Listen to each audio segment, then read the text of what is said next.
Hi everyone, how are you all? Hope you all are doing good and your preparation is also going good. So previous videos आप लोगों को helpful लग रहे हैं and आप लोगों ने कहा कि दीदी रूटीन वाला वीडियो भी शेयर करो. So obviously I am here with the video.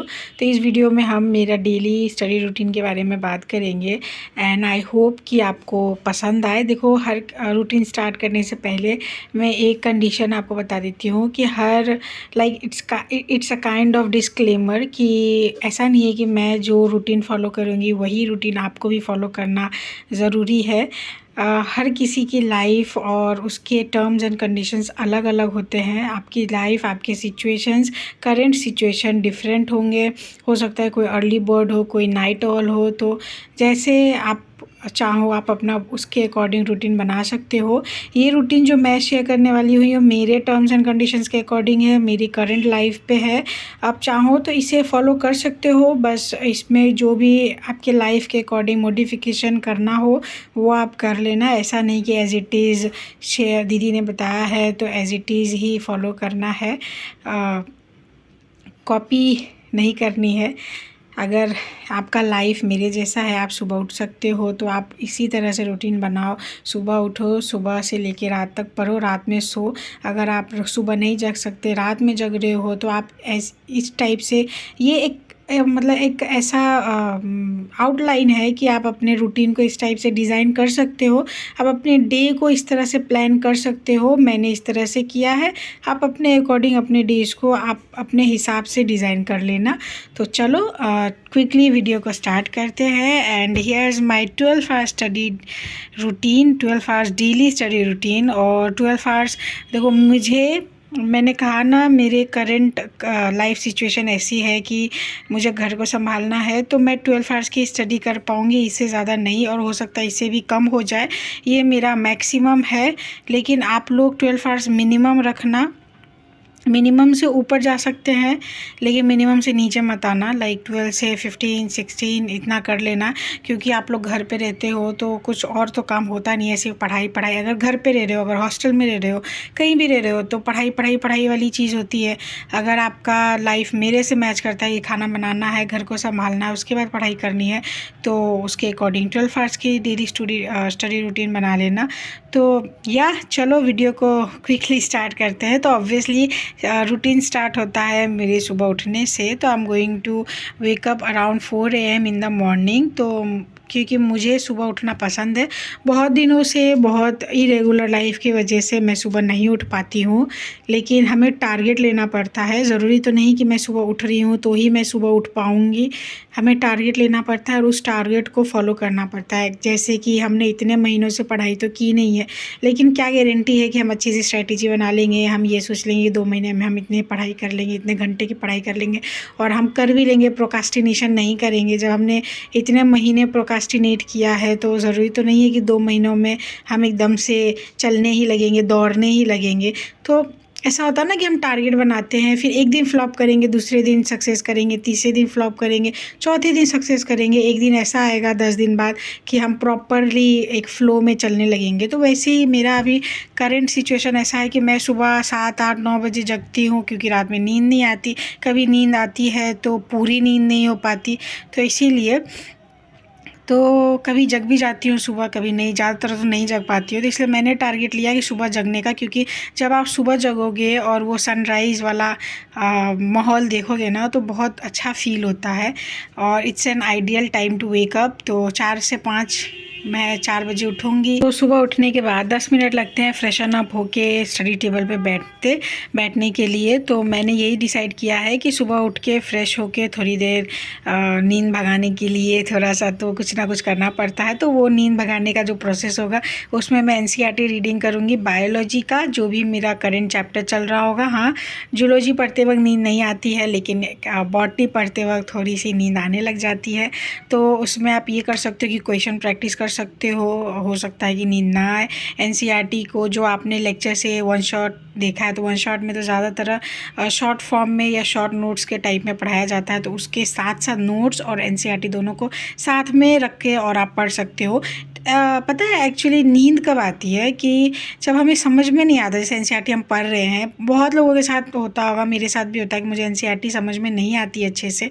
तो जब एनसीईआरटी आपको समझ में नहीं आएगी ना, तो ऐसा लगेगा कि अरे यार बोरिंग हो रहा है, और जब बोरिंग होगा तो ऑब्वियसली बात है नींद आएगी। कोई मूवी ऐसा देखे हो आप, मतलब कि थोड़ा सा बोरिंग पार्ट चल रहा है तो नींद आने लग जाए, इस टाइप का। तो वैसे ही बुक्स में भी क्या होता है, चैप्टर कभी बोरिंग हो जाए तो फिर आपको नींद आने लगेगी। तो इसीलिए तो सुबह में मैंने डिसाइड किया रीडिंग एनसीईआरटी, क्योंकि इट्स अ गुड थेरेपी। और 5, क्योंकि एनसीईआरटी पढ़ना भी बहुत ज़्यादा ज़रूरी है।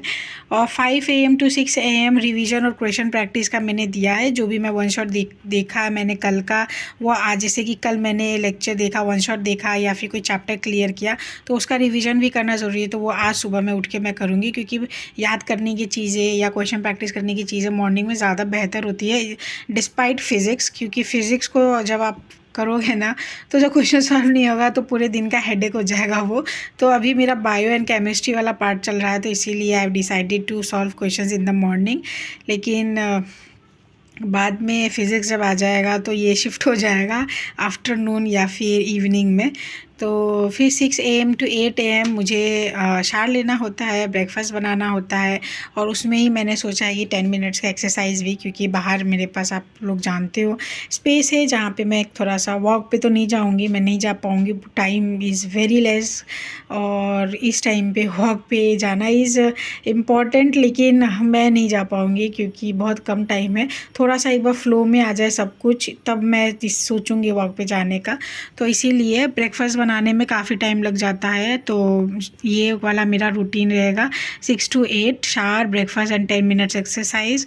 फिर 8 to 12 स्ट्रेट फॉरवर्ड 4 आवर्स का बायो वन शॉट।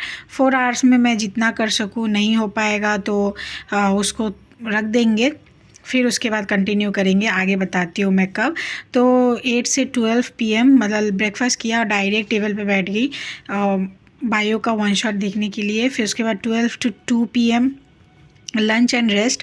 ऑब्वियसली बात है 4 बजे कोई जगह है तो इतने बजे तक मैं उसकी तो ये ना थोड़ी मोड़ी तो थकान लग हो ही जाएगी उसको, थोड़ा सा तो थकान फील होगा, तो उसको थोड़ा सा तो रेस्ट चाहिए। तो इसलिए मैंने सोचा लंच करके आधे घंटे का भी कम से कम 30 मिनट्स 40 मिनट्स का रेस्ट ले लूँगी, एक छोटू सा नैप, क्विक नैप। तो या फिर 2 PM to 6 PM स्टडी है, स्ट्रेट फॉरवर्ड 4 आवर्स का। यहाँ पे फिर एक और स्लॉट है जिसमें मैं केमिस्ट्री का वन शॉट देखूँगी। अब आप ये सोचो कि बायो में जो बच्चे वो यहाँ पे कर लो, नहीं, इससे क्या होता है ना, बोरिंग लगने लगता है। मतलब ये भी ख़त्म, अगर आप कोई इंटरेस्टिंग चैप्टर है, लग रहा नहीं यार इसको मुझे जल्दी जल्दी करना है, तो आप इस टाइम पे कर लो। नहीं तो मैंने तो ये डिसाइड किया है कि यहाँ पे जितना बचा वहीं पे छोड़ देंगे, फिर केमिस्ट्री स्टार्ट कर देंगे। फिर 6 to 8 स्ट्रेट डिनर का है, क्योंकि 6 बजे मैं उठूँगी, चाय बनाऊँगी, फिर डिनर की तैयारी करूँगी। तो डिनर बना के और फिर कुछ ना कुछ टाइम बचेगा 10-15 मिनट, तो यूट्यूब का जो काम होता है कमेंट्स का रिप्लाई करना। ज़्यादातर तो मैं कोशिश करती हूँ कि जो अगर मैंने जब भी देखा कमेंट को तो मैं रिप्लाई कर दूँ, तो इसीलिए लेकिन कुछ एडिटिंग होता है या कुछ होता है, वीडियोज़ अपलोड करना है, तो उस टाइम पर मैं कर लूँगी।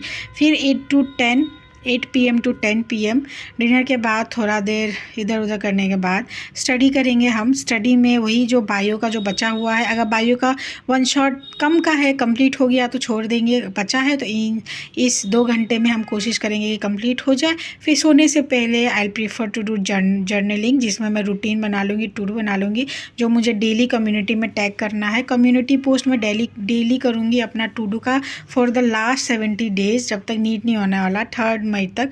मैं मतलब 30 अप्रैल या फिर आप 3 मई ले लो तो उस दिन तक मैं डेली करूँगी कम्युनिटी पोस्ट। और आप अपने टारगेट्स मुझे वहाँ पे शेयर करना, जैसे कि कल का टारगेट मैं आज ही रात में शेयर कर दूँगी ताकि सब तक पहुँच जाए, और आप लोग भी शेयर कर देना। फिर उसके बाद जब आज का वीडियो कल जाएगा तो आपको पता चल जाएगा मैंने टारगेट के अकॉर्डिंग कितना कंप्लीट कर पाई, मैं नहीं कर पाई। तो आप लोग भी उस वीडियो के नीचे कमेंट करके बता देना कि आप लोगों ने क्या क्या टारगेट बनाया। वो तो आपने कम्युनिटी में पोस्ट कर दिया और कम्युनिटी में बता दिया, लेकिन उसको हम कितना कंप्लीट कर पाए वो आप मुझे वीडियो के कमेंट सेक्शन में बता देना।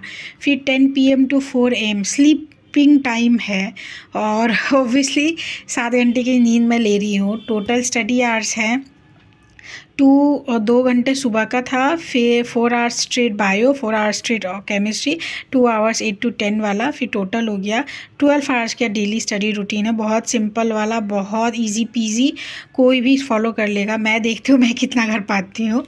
तो 9 to 10 आवर्स का स्क्रीन टाइम है, तो उसको आइज़ को रिलैक्सेशन चाहिए, उसके लिए मैंने रिवीजन का टाइम रख दिया है थोड़ा सा। जैसे सोने से 2 घंटे पहले और जगने के 2 घंटे तक मैं स्क्रीन पे नहीं जाने की कोशिश करूँगी।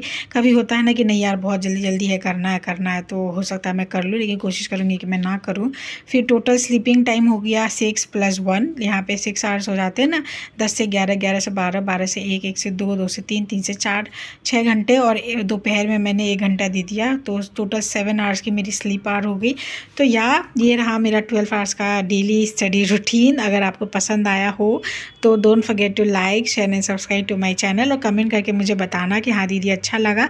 कल जो भी वीडियो आएगा वो इस पे आएगा कि माय डे 1, क्योंकि सारी स्ट्रेटजीज़ मेरे अकॉर्डिंग मैंने शेयर कर दी है। अगर आपको लगता है कि कोई स्ट्रेटजी चाहिए, जैसे कि फ़िज़िक्स का हाई वेटेज वाला या फिर कोई भी, तो आप मुझे कमेंट करके बता देना। I will try to make it and upload it. So yeah guys, thank you for supporting my channel, and आप लोग सब्सक्राइब नहीं करते हो, प्लीज़ सब्सक्राइब कर लेना। सो या बाय एवरीवन, मिलते हैं कल।